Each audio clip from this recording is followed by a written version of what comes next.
ये सच है कि झूठ के पांव नहीं होते, लेकिन झूठ के पास सोशल मीडिया जैसा हथियार जरूर है। पॉपुलिस्ट सरकारों के दौर में दुनिया भर में झूठ और फेक न्यूज के जरिए ही कई नए मिथक गढ़े जा रहे हैं। ट्रंप के अमेरिका में यह झूठ बोला गया, अर्दोवान की टर्की और पुतिन के रूस से लेकर ब्राजील के बोल्सोनारो तक यह झूठ बोला जा रहा है। नए भारत में ऐसे झूठ बोलने के बाद भारत माता की जय का नारा भी बुलंद होता है, मुट्ठी तान के 3 बार। झूठ की फैक्ट्री से उत्पादित नए झूठ की ताजा मिसाल रविवार को देश के नामी अखबारों में विज्ञापन के रूप में देखने को मिली। रविवार को दिल्ली की नामी अखबारों में योगी सरकार ने विकास की ढपली पीटते हुए फ्रंट पेज पर बड़े बड़े ऐड उतारे, जिसमें विकास की तस्वीरें, फ्लाईओवर, फैक्ट्रियां, बड़ी और ऊंची बिल्डिंगों के जरिए दिखाया गया योगी के यूपी में बदलाव की तस्वीर को। इससे भी बड़ा था उस ऐड में योगी जी का खुद आदम कद फोटो। बस चूक ये हो गई कि उस बड़े फ्रंट पेज विज्ञापन में जो तस्वीरें डाली गई विकास की, वो दरअसल पश्चिम बंगाल के विकास की कहानी कहती हैं, न कि उत्तर प्रदेश की। क्या कहता है झूठ के विज्ञापन का विकास? यूपी में एनकाउंटर के विकास से अलग भी कोई कहानी है क्या? या फिर बूचड़ खाने बंद करवाने का विकास जिसने रोजगार छीन लिए? या फिर हिंदू मुस्लिम प्रेम संबंधों और विवाह को धर्म परिवर्तन के चश्मे से देखने का विकास? ताजा कंट्रोवर्सी पर आगे चर्चा करूंगा। इस झूठ की कहानी को आपको तफसील से आगे बताऊंगा, लेकिन अगर इस झूठ में सांप्रदायिकता का तड़का लगाया जाए तो सोने पे सुहागा। इसलिए जैसे जैसे उत्तर प्रदेश में विधानसभा चुनाव नजदीक आ रहे हैं, वैसे वैसे बीजेपी अपने झोले से वो सारे शब्द निकाल रही है, धीरे धीरे एक एक करके, जिन शब्दों का इस्तेमाल करके वो सांप्रदायिक ध्रुवीकरण को नई दिशा दे सके। इसलिए योगी जी ने एक नया शब्द निकाला है इन दिनों, अब्बा जान। इसलिए कल एक सार्वजनिक मंच से अपनी सरकार की तारीफ करते हुए योगी जी बोले, पहले यानी 2017 से पहले गरीबों को राशन नहीं मिलता था, अब मिलता है। और गरीबों को तब यानी 2017 से पहले राशन क्यों नहीं मिलता था? क्योंकि तब अब्बा जान कहने वाले ही राशन हजम कर जाते थे। तो पहले वो बयान आप खुद सुन लीजिए योगी जी का। राशन मिल रहा होगा ना आप लोगों को? राशन मिल रहा है राशन। क्या ये राशन 2017 के पहले भी मिलता था? क्योंकि तब तो अब्बा जान कहने वाले राशन हजम कर जाते थे।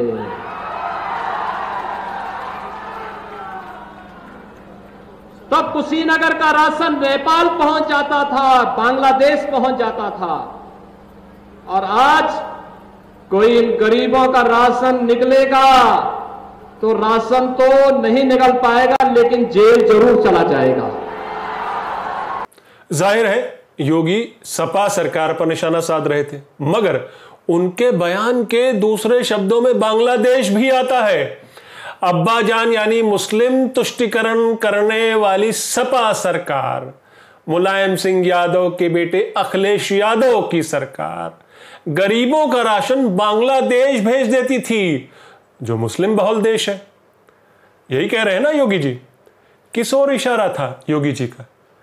जाहिर है योगी अपनी हिंदुत्व की कॉन्स्टिट्यूएंसी को भी एड्रेस कर रहे थे। या फिर योगी जी के अब्बा जान वाले बयान का यह मतलब निकाला जाए कि मुसलमान हिंदुओं का राशन खा गए थे। यानी घूम फिर के वही फेवरेट तड़का योगी जी का, हिंदू मुसलमान। नमस्कार, मैं हूं आपका न्यूज बाज प्रभात शुंगलू। मेरा आज का सवाल, क्या अब्बा जान जैसे बयान से योगी सांप्रदायिक ध्रुवीकरण को हवा दे रहे? अपने जवाब हां या ना में जरूर दीजिएगा। दरअसल अब्बा जान शब्द में कोई सांप्रदायिकता नहीं है, बड़ा सीधा सरल प्यारा शब्द है अब्बाजान यानी पापा, फादर। फर्क पड़ता है जब इस शब्द का इस्तेमाल करता है वो शख्स और यूपी का मुख्यमंत्री जिसने कभी कहा था उनके पास अली है तो हमारे पास बजरंग बली है। ये योगी जी उन्हीं प्रधानमंत्री मोदी के फेवरेट हैं जो यूपी के भाषण में शमशान और कब्रिस्तान जैसे शब्दों को जानते बूझते इस्तेमाल करते हैं। तब शमशान और कब्रिस्तान तो आज अब्बाजान। यह ऐसा पहला मौका नहीं जब योगी ने अब्बाजान शब्द का इस्तेमाल किया हो। हाल फिलहाल एक चैनल के मंच से योगी जी ने राम मंदिर का जिक्र करते हुए कहा कि देखिए बीजेपी ने जो कहा था कर दिखाया, देखिए अयोध्या में भव्य राम मंदिर बन रहा है। ये बात योगी ने कुशीनगर की अपनी सभा में भी दोहराई, जिस सभा में उन्होंने अब्बाजान वाली बात कही जो मैंने अभी आपको ऑडियो सुनाया। मगर उस चैनल के मंच से योगी ने यह भी कहा था कि अब्बाजान तो कहते थे कि अयोध्या में परिंदा भी पर नहीं मार पाएगा। तो अब्बाजान से उनका मतलब था अब्बाजान यानी मुलायम सिंह यादव, जिनके मुख्यमंत्री रहते अयोध्या में 1990 में यूपी पुलिस ने कार सेवकों पर गोली चलाई थी जिसमें 16 लोग मारे गए थे। वो मुलायम सिंह जिन पर बीजेपी मुस्लिम तुष्टीकरण का आरोप लगाती आई है। उनको नया नाम तब दिया गया था मौलाना मुलायम। इसलिए जैसे जैसे यूपी के विधानसभा चुनाव नजदीक आ रहे हैं, सांप्रदायिक ध्रुवीकरण को और हवा दी जा रही है। सीएम योगी आदित्यनाथ बार बार अयोध्या राम मंदिर का जिक्र करते हैं, लेकिन कुशीनगर की रैली में अब्बाजान के शब्द का प्रयोग उन्होंने गरीबों को राशन देने के संदर्भ में भी किया, जो कि चौंकाता है। मगर यह भी साफ करता है कि आदित्यनाथ अब अपने इस एंटी माइनॉरिटी कार्ड या फिर उग्र हिंदुत्व के कार्ड को तबीयत से बुनाएंगे आगामी विधानसभा चुनाव में। जाहिर है योगी के अब्बाजान के बयान पर विपक्षी पार्टियों ने मुख्यमंत्री पर हमला बोला। इस बयान को निम्न स्तर का बताते हुए कांग्रेस ने कहा कि योगी केवल अपनी सरकार की कमियों को छुपाने के लिए ऐसे भड़काऊ बयान दे रहे हैं। कांग्रेस नेता कपिल सिब्बल ने पूछा, क्या योगी बांटो और राज करो की राजनीति में विश्वास करते हैं? तालिबान और अफगानिस्तान के हाल के जो घटना चक्र हुए हैं उसके बाद तो यह मुद्दा भी यूपी चुनाव में जोर शोर से उछाला जाएगा। योगी तो अब कांग्रेस को आतंक की जननी और सपा समेत सभी विपक्षी दलों को pro Taliban, pro casteist, dynastic बताते हुए हर मंच से कह रहे हैं कि ये सब पार्टियां, ये सभी विपक्षी पार्टियां सब बिच्छू हैं जिनका काम है डंक मारना। अब मैं आपको यूपी में विकास और विज्ञापन के विकास के झूठ तंत्र की कहानी बताता हूं, जैसा कि मैंने आपको इस शो के शुरू में वादा किया था। तो देश के नामी अखबारों में, जो दिल्ली से छपने वाले अखबार हैं, उनमें जो है बड़े बड़े फ्रंट पेज के विज्ञापन जारी किए गए यूपी सरकार की तरफ से। विकास की कई तस्वीरें पेश की गईं, ट्रांसफॉर्मेशन यानी बदलाव की तस्वीरें पिछले 5 साल की। उन 5 सालों में जब यूपी की अगुवाई खुद योगी आदित्यनाथ ने की बतौर मुख्यमंत्री। अब ये जो विकास की तस्वीरें इस एड में, विज्ञापनों में दी गईं, उसमें कहीं एक चूक और बहुत बड़ी चूक रह गई। बारीक निगाहों ने चोरी पकड़ ली कि दरअसल वो विकास की तस्वीरें यूपी की नहीं थी बल्कि पश्चिम बंगाल की थी। योगी जी की पब्लिसिटी डिपार्टमेंट ने अखबारों को तस्वीर देने से पहले क्या तस्वीरें चेक नहीं की थी कि ये उनके प्रदेश के प्रोजेक्ट के तस्वीरें हैं या फिर किसी और राज्य के? तृणमूल कांग्रेस के सांसद और ममता बनर्जी के भतीजे अभिषेक बनर्जी ने कहा कि इस विज्ञापन में जो फ्लाईओवर दिख रहा है उस फ्लाईओवर पर पेंट नीला और सफ़ेद है, लेकिन नीला और सफ़ेद पेंट तो कोलकाता के फ्लाईओवर में ममता सरकार ने करवाया था। वो पेंट, वो कलर कॉम्बिनेशन, ये यूपी के प्रोजेक्ट में कैसे दिख रहा है वही पेंट? तो ये एक चूक बिल्कुल सामने आ गई। वो उस फ्लाईओवर पर से पीली टैक्सी भी नहीं हटा पाए, ये चूक भी कर गए। और हम सबको मालूम है कोलकाता में टैक्सियों का जो रंग है वो पीला है।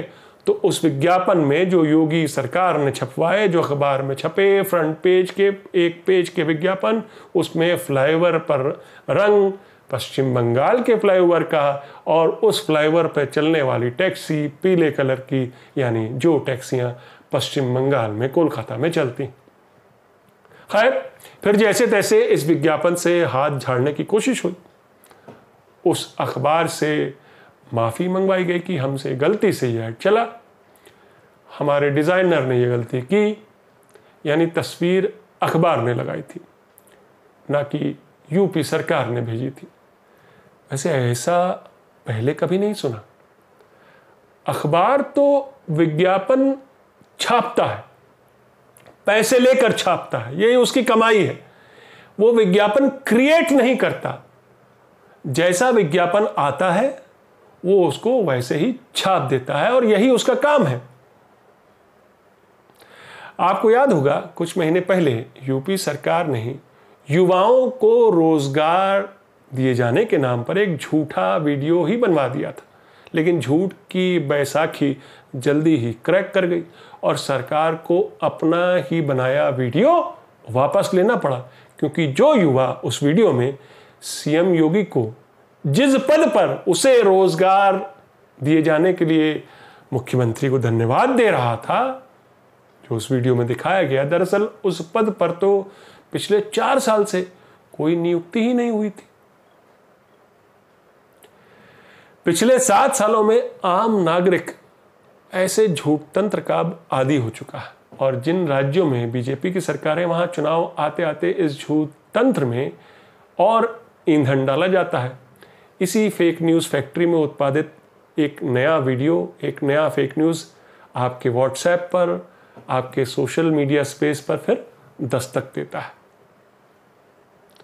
जो फिर वही रिकॉर्ड चलाता है। देश में मुसलमानों की आबादी बढ़ रही, 70 सालों में कांग्रेस ने कोई विकास नहीं किया, नेहरू ने कुछ नहीं किया, मुगल डकैत थे, प्रदर्शनकारी एंटी नेशनल हैं, धरने पर अपनी मांगों के समर्थन में बैठे किसान एंटी नेशनल है, भारत में पहली सर्जरी भगवान गणेश की हुई थी, गाय के गोबर से कोरोना ठीक होता है, हिंदू लड़कियों को मुसलमान लड़के बहला फुसला कर शादी करते हैं ताकि उनका धर्म परिवर्तन कर सकें। कोरोना त्रासदी के दौरान होने वाली मौत को लेकर भी क्या क्या झूठ नहीं बोले गए, ये भी हमसे और आपसे कहीं छुपा नहीं है। इसलिए मेरा आज का सवाल मैं फिर दोहराता हूं, क्या अब्बा जान जैसे बयान देकर योगी सरकार, मुख्यमंत्री योगी सांप्रदायिक ध्रुवीकरण को और हवा दे रहे हैं? अपने जवाब हाँ या ना में ज़रूर दीजिएगा। तो ये थी आज की न्यूज़बाजी। फिर मिलेंगे एक नई न्यूज़बाजी के साथ, तब तक के लिए नमस्कार।